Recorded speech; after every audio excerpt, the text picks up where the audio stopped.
Atomic Habits by James Clear. Voiced by Storyteller's Chamber. Part 1, Introduction. My story. On the final day of my sophomore year of high school, I was hit in the face with a baseball bat.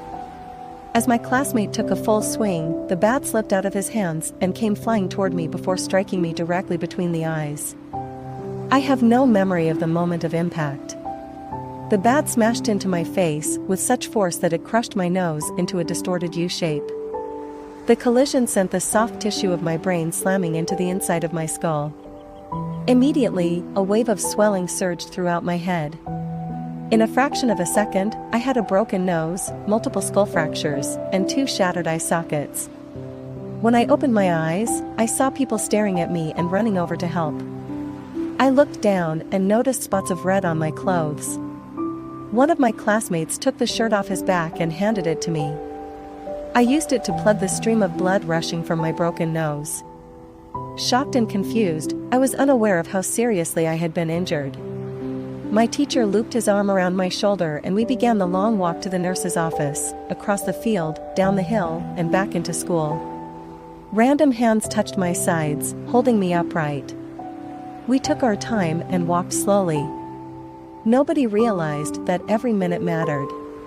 When we arrived at the nurse's office, she asked me a series of questions. "What year is it?" 1998, I answered. It was actually 2002. Who is the President of the United States? Bill Clinton, I said. The correct answer was George W. Bush. What is your mom's name? I stalled. 10 seconds passed. Patty, I said casually, ignoring the fact that it had taken me 10 seconds to remember my own mother's name. That is the last question I remember. My body was unable to handle the rapid swelling in my brain and I lost consciousness before the ambulance arrived. Minutes later, I was carried out of school and taken to the local hospital. Shortly after arriving, my body began shutting down. I struggled with basic functions like swallowing and breathing. I had my first seizure of the day. Then I stopped breathing entirely. As the doctors hurried to supply me with oxygen, they also decided the local hospital was unequipped to handle the situation and ordered a helicopter to fly me to a larger hospital in Cincinnati. I was rolled out of the emergency room doors and toward the helipad across the street. The stretcher rattled on a bumpy sidewalk as one nurse pushed me along while another pumped each breath into me by hand. My mother, who had arrived at the hospital a few moments before, climbed into the helicopter beside me. I remained unconscious and unable to breathe on my own as she held my hand during the flight. While my mother rode with me in the helicopter, my father went home to check on my brother and sister and break the news to them. He choked back tears as he explained to my sister that he would miss her 8th grade graduation ceremony that night. After passing my siblings off to family and friends, he drove to Cincinnati to meet my mother. When my mom and I landed on the roof of the hospital, a team of nearly 20 doctors and nurses sprinted onto the helipad and wheeled me into the trauma unit. By this time, the swelling in my brain had become so severe that I was having repeated post-traumatic seizures. My broken bones needed to be fixed, but I was in no condition to undergo surgery. After yet another seizure, my third of the day, I was put into a medically induced coma and placed on a ventilator. My parents were no strangers to this hospital. 10 years earlier, they had entered the same building on the ground floor after my sister was diagnosed with leukemia at age 3. I was 5 at the time. My brother was just 6 months old. After 2.5 years of chemotherapy treatments, spinal taps, and bone marrow biopsies, my little sister finally walked out of the hospital happy, healthy, and cancer-free. And now, after 10 years of normal life, my parents found themselves back in the same place with a different child. While I slipped into a coma, the hospital sent a priest and a social worker to comfort my parents. It was the same priest who had met with them a decade earlier on the evening they found out my sister had cancer. As day faded into night, a series of machines kept me alive. My parents slept restlessly on a hospital mattress. One moment they would collapse from fatigue, the next they would be wide awake with worry. My mother would tell me later, it was one of the worst nights I've ever had. My recovery. Mercifully, by the next morning my breathing had rebounded to the point where the doctors felt comfortable releasing me from the coma. When I finally regained consciousness, I discovered that I had lost my ability to smell. As a test, a nurse asked me to blow my nose and sniff an apple juice box. My sense of smell returned, but to everyone's surprise the act of blowing my nose forced air through the fractures in my eye socket and pushed my left eye outward. My eyeball bulged out of the socket, held precariously in place by my eyelid and the optic nerve attaching my eye to my brain. The ophthalmologist said my eye would gradually slide back into place as the air seeped out, but it was hard to tell how long this would take. I was scheduled for surgery 1 week later, which would allow me some additional time to heal.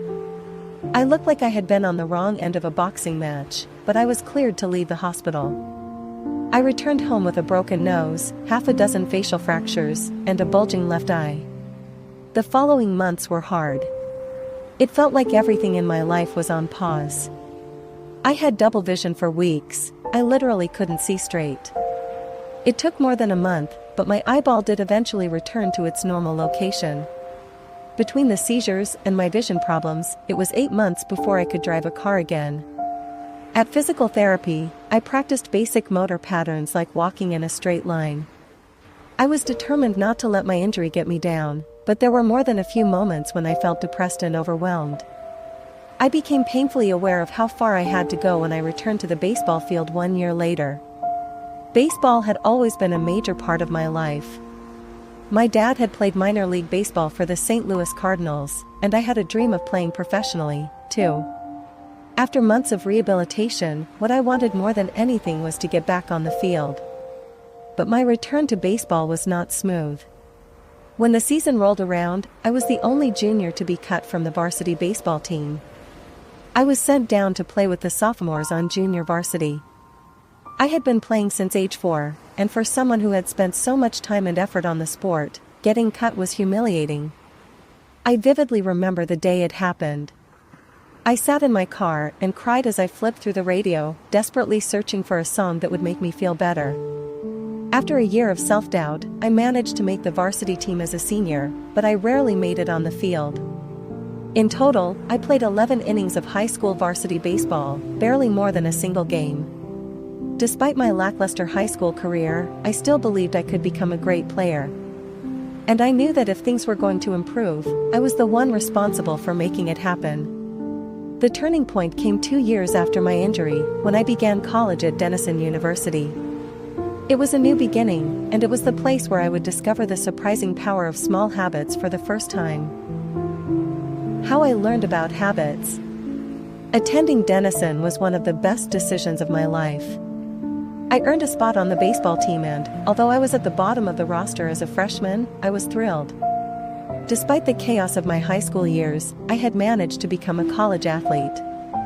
I wasn't going to be starting on the baseball team anytime soon, so I focused on getting my life in order. While my peers stayed up late and played video games, I built good sleep habits and went to bed early each night.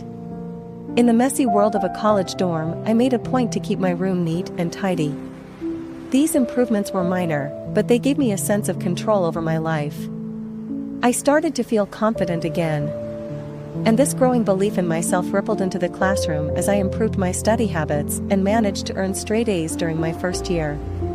A habit is a routine or behavior that is performed regularly and, in many cases, automatically. As each semester passed, I accumulated small but consistent habits that ultimately led to results that were unimaginable to me when I started. For example, for the first time in my life, I made it a habit to lift weights multiple times per week, and in the years that followed, my 6'4" frame bulked up from a featherweight 170 to a lean 200 pounds. When my sophomore season arrived, I earned a starting role on the pitching staff. By my junior year, I was voted team captain, and at the end of the season, I was selected for the all-conference team. But it was not until my senior season that my sleep habits, study habits, and strength training habits really began to pay off. 6 years after I had been hit in the face with a baseball bat, flown to the hospital, and placed into a coma, I was selected as the top male athlete at Denison University and named to the ESPN Academic All-America team, an honor given to just 33 players across the country. By the time I graduated, I was listed in the school record books in 8 different categories. That same year, I was awarded the university's highest academic honor, the President's Medal.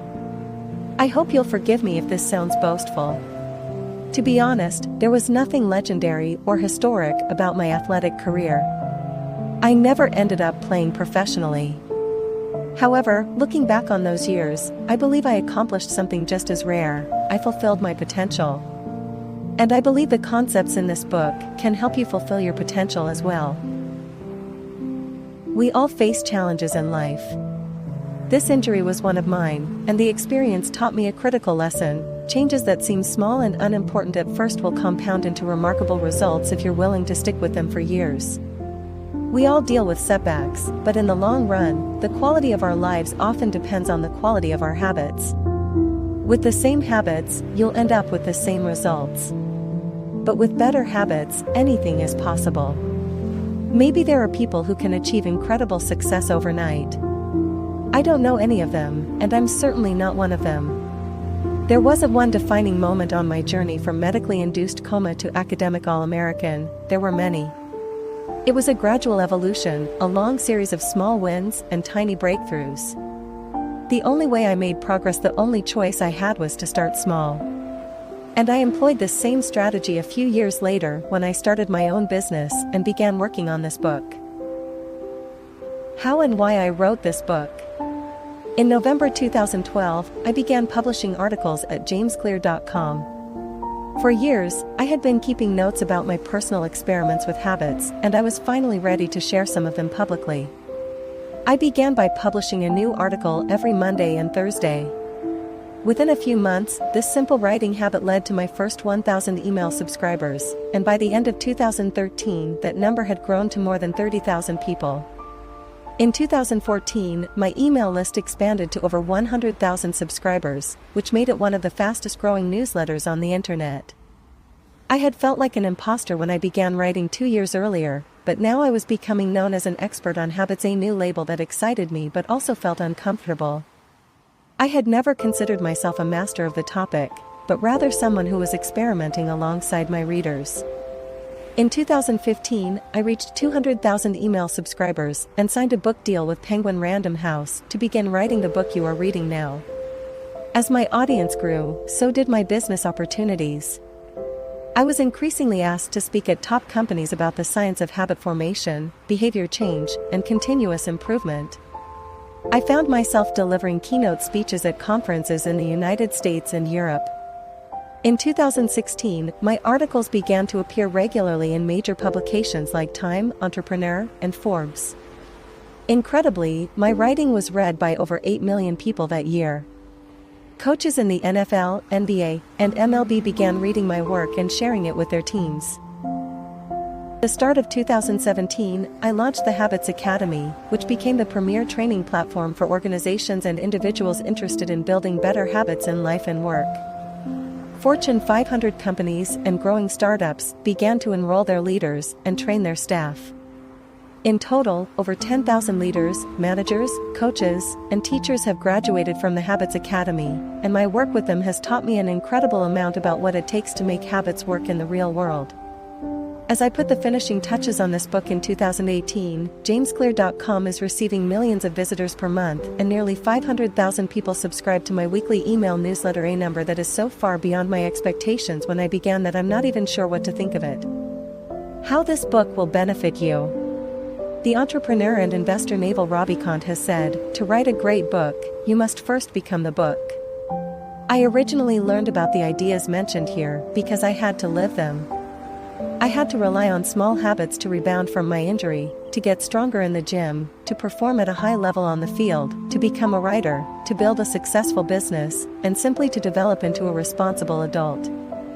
Small habits helped me fulfill my potential, and since you picked up this book, I'm guessing you'd like to fulfill yours as well.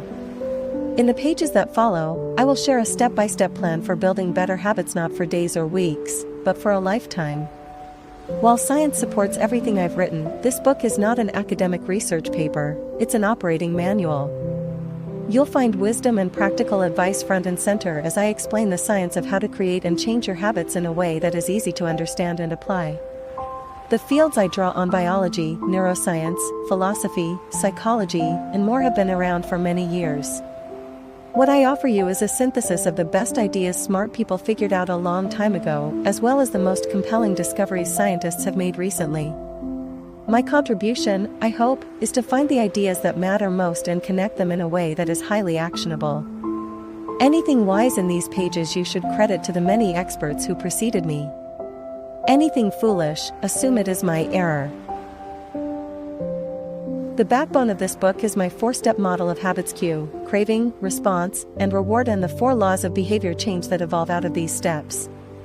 Readers with a psychology background may recognize some of these terms from operant conditioning, which was first proposed as stimulus, response, reward by B.F. Skinner in the 1930s and has been popularized more recently as cue, routine, reward in The Power of Habit by Charles Duhigg. Behavioral scientists like Skinner realized that if you offered the right reward or punishment, you could get people to act in a certain way. But while Skinner's model did an excellent job of explaining how external stimuli influenced our habits, it lacked a good explanation for how our thoughts, feelings, and beliefs impact our behavior. Internal states, our moods, and emotions matter, too. In recent decades, scientists have begun to determine the connection between our thoughts, feelings, and behavior. This research will also be covered in these pages. In total, the framework I offer is an integrated model of the cognitive and behavioral sciences. I believe it is one of the first models of human behavior to accurately account for both the influence of external stimuli and internal emotions on our habits. While some of the language may be familiar, I am confident that the details and the applications of the 4 laws of behavior change will offer a new way to think about your habits. Human behavior is always changing, situation to situation, moment to moment, second to second. But this book is about what doesn't change. It's about the fundamentals of human behavior. The lasting principles you can rely on year after year. The ideas you can build a business around, build a family around, build a life around. There is no one right way to create better habits, but this book describes the best way I know, an approach that will be effective regardless of where you start or what you're trying to change. The strategies I cover will be relevant to anyone looking for a step-by-step system for improvement, whether your goals center on health, money, productivity, relationships, or all of the above. As long as human behavior is involved, this book will be your guide. Thank you so much for listening to this audiobook. I hope you enjoyed it as much as I enjoyed creating it. If you want to see more of my work, please consider subscribing to our channel.